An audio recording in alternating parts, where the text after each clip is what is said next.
အငိမ့်စားယူပြီးတဲ့နောက်အဖေဟာဗုဒ္ဓဦးနေ့တိုင်းအိမ်အောင်တဲ့မိန်းမတစ်ယောက်ကိုတော့ပိုးပန်နေတော့တယ်။မင်းဖေအခုတလောမိန်းမအစ်တစ်ယောက်ရှိနေပြီနော်လို့အိမ်ကြီးချင်းအတော်ကြီးကကျွန်တော်ကိုလမ်းကြားထဲဆွဲခေါ်ပြီးအတန်တို့နဲ့နိုင်ငံတော်လှည့်ဝက်ချက်တစ်ခုပြောသလိုပြောတယ်။ဗုဒ္ဓဦးနေ့မွန်လွယ်ပိုင်းဆိုသူကအဲ့ဒီရှမ်းကြီးအပြားဝိပြီးထွက်သွားတယ်။ရင်မွေတောင်ဆိုထားသေးတယ်။အဖေကဖះเจ้าသွားတာနေမှာပါလို့ကျွန်တော်ပြောတော့အတော်ကြီးကဘယ်ဖះเจ้าကနေ့စီပန်းတွေယူဖို့လိုလို့လဲလို့ပြန်ပြောတယ်။ကျွန်တော်တိတ်နေလိုက်တယ်။အဖေကဘာသာတရားကိုခိုင်ခိုင်မာမာယုံကြည်သူတယောက်ဖြစ်ပြီးပုံမှန်အားဖြင့်သူ့ရဲ့အပျော်ဆုံးအချိန်ကဧကန်ထဲမှာထိုင်ပြီး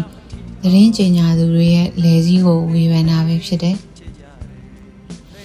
ရှမ်းကြီးပြာကိုအဖေသေးသေးချာချာဝေးခဲ့တဲ့နောက်ဆုံးအချိန်ကအမေကိုတက်ကြီးစောင့်ရှောက်ရေးကေဟာတောက်ပိုတဲ့နေ့ကဖြစ်တယ်။အသက်65နှစ်ကျော်လာတဲ့နောက်ပိုင်းအမေဟာပစ္စည်းတွေကိုနေရာမထားတတ်လာတယ်။ TV ရီမို့ကိုရေခဲတစ်တာထဲထည့်ထားတတ်တယ်။ပင်းငပြားရည်ဘူးကိုဖနက်စင်မော်တင်ထားတတ်တယ်။တခါကအဖေရေချုံနေတော့အမေဟာလုံခြုံရေးရုံပြေးပြီးအိမ်နဲ့အဝတ်မပါတဲ့အဖိုးကြီးတယောက်ဝင်လာတယ်ဆိုပြီးရဲစခန်းကိုဖုံးဆက်ဖို့တိုင်တယ်။လုံခြုံရေးဝန်ထမ်းကအမေကိုအိမ်ပြန်ပို့တော့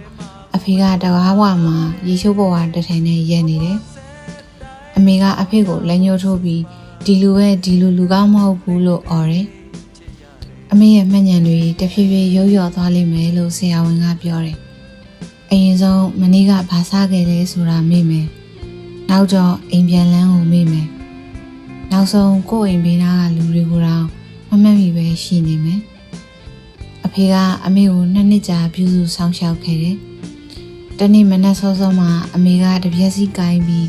အဖေကိုအိမ်ထဲကမောင်းထုတ်တယ်။ကျမမှာယောက်ျားရှိရဲ့ရှင်ထွက်မသွားရင်ကျမယောက်ျားကိုခေါ်ပြီးရှင်ကိုရိုက်ခိုင်းမယ်။အဖေကအမေအိပ်ပျော်သွားတဲ့အထိလေကားထဲမှာထိုင်းဆောင်ပြီးအိမ်ထဲပြန်ဝင်တယ်။တပတ်ကြာတော့အမေကိုစောင့်ရှောက်ရေးကြီးဟာပို့ဖို့အဖေစီစဉ်လိုက်တယ်။အိမ်ကြီးချင်းအတော်ကြီးရဲ့စကားကိုကြားတဲ့နောက်အဖေတောင်လိုက်ကြည့်ဖို့ကျွန်တော်ဆုံးဖြတ်လိုက်တယ်။ဗုဒ္ဓဦးနေ့မွန်းလွဲ2နာရီအဖေမုံစိတ်ရိတ်တယ်။ရှမ်းကြီးပြားလဲတယ်။ပြီးတော့မှန်ရှိမှာသပင်တွေကို9မိနစ်လောက်တေချာဖြီးတယ်။အိမ်ကထွက်ခါနီးနေ့စီပန်းတပွင့်တကယ်ဝင်းဝယ်တယ်။ကားကအမေရှိတဲ့စောင့်ရှောက်ရေးဂေဟာရှိမှရပ်သွားတယ်။မှန်တဲ့ကနေကျွန်တော်လှမ်းကြည့်တဲ့အချိန်အဖေကအမေရှိမှခါနေနေညွတ်ပြီး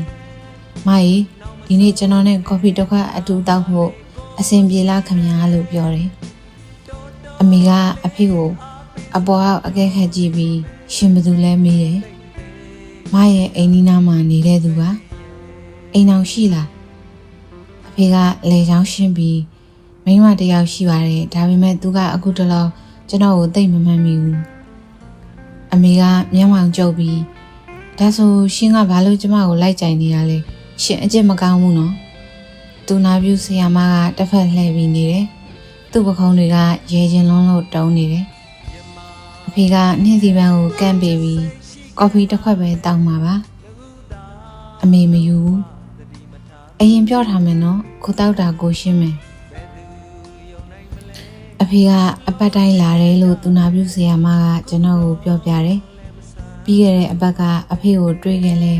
အမေကမမှတ်မိဘူး။ဒါကြောင့်အဖေကလာတိုင်းအစကနေပြန်မိတ်ဆက်ရတယ်။တခါတလေကော်ဖီတောက်ဖို့အမေလိုက်တယ်။တခါတလေ9မိနစ်တောင်မထိုင်လိုက်ရပဲအမေကမောင်းထုတ်တယ်။အဆိုးဆုံးတစ်ခေါက်ကဘေးကနေဦးလေးကြီးတယောက်ကလက်ဖက်ကြက်ဥပြုံးနှလုံးလာပြီးတော့အမေကလက်ခံရုံမကတိတ်ကြီးယူဆိုင်တတ်တာပဲလို့တောင်ချီးကျူးလိုက်တယ်။အိမ်ပြန်ရောက်တော့အဖေကတညလုံးအဲကန်းမှာကြက်ဥအခွန်ခွာနီးလေးကျင်နေတယ်။ဒီလောက်များတဲ့ကြက်ဥတွေအဖေတကယ်စားနိုင်လို့လားလို့ကျွန်တော်မေးတော့ရန်သူအခြေအနေကိုလိလာနေတာလို့အဖေပြောတယ်။အဖေနဲ့ကျွန်တော်တစ်ခေါက်လိုက်သွားပါတယ်။အဲ့ဒီနေ့ကအမေစိတ်အခြေအနေကောင်းပြီး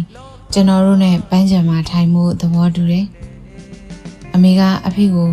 ရှင်ကဘာလို့အပတ်တိုင်းလာနေတာလဲလို့မေးတယ်။မကိုကြိုက်လို့လေလို့အဖေဖြေတယ်။ ကျမမှာယောက်ျားရှိရဲ့နော်သိပါတယ်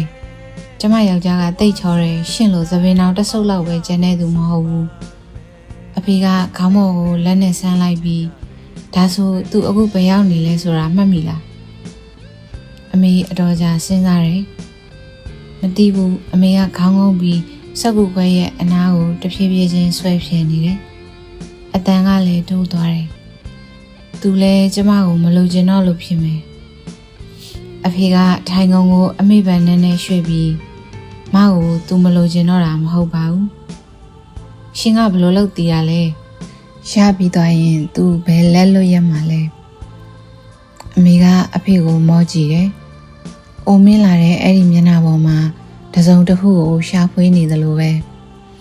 စက္ကန့်အနေငယ်ကြာတော့အမေကဇပွဲပေါ်ကကိတ်ပုံတစ်ဝက်ကိုအဖေဘက်တွန်းပေးလိုက်တယ်ဒါကိုရှင်းစားလိုက်ကျမဝါမှာကြောက်တယ်အဖေကပြုံးပြီးလက်ခံလိုက်တယ်ဒါဟာအမေရဲ့နုနယ်ချိန်ကအဖေကိုလှုပ်လိရှိတဲ့အကျင့်လေးတစ်ခုဖြစ်တယ်အိမ်ပြန်လမ်းမှာအမေကအဖေကိုမမှတ်မိတော့ဘူးအဖေကလည်းအပတ်တိုင်းအစကနေပြန်ပြီးအမေကိုချစ်ရည်ဆိုးနေရတယ်မပင်ပန်းဘူးလားလို့ကျွန်တော်မေးလိုက်တယ်အဖေကမပေးပြလိုက်တဲ့နှင်းစီပန်းကိုကားရှည်ခုံမှာထားပြီးအရင်တုန်းကမင်းအမေကိုပိုးပန်းတာ2 နှစ်တောင်ကြာတယ်လို့ပြောတယ်ဒါဆိုအခုကလားပိုင်းပဲရှိသေးတယ်ဘာလို့အလျင်လိုရမှာလဲနောက်တစ်ပတ်ဗုဒ္ဓဦးနေ့မှာလဲအဖေကအဲ့ဒီရှိုင်းညီပြားကိုပြောင်းဝတ်တယ်ဒီတစ်ခါတော့အိမ်ကထွက်ခါနီးလက်ဖက်ကျုပ်နှလုံးကိုပါသူယူသွားတယ်6 လကြာတဲ့နောက်အဖေဟာအိပ်ပျော်ရင်နေရင်အသက်ကုန်သွားတယ်ဗုဒ္ဓဦးနေ့မွန်းလွဲပိုင်းမှာ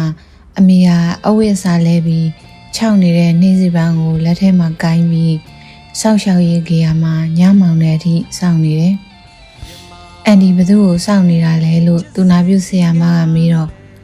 အမေကခေါင်းခါပြီးမသိဘူးလို့ဖြေတယ်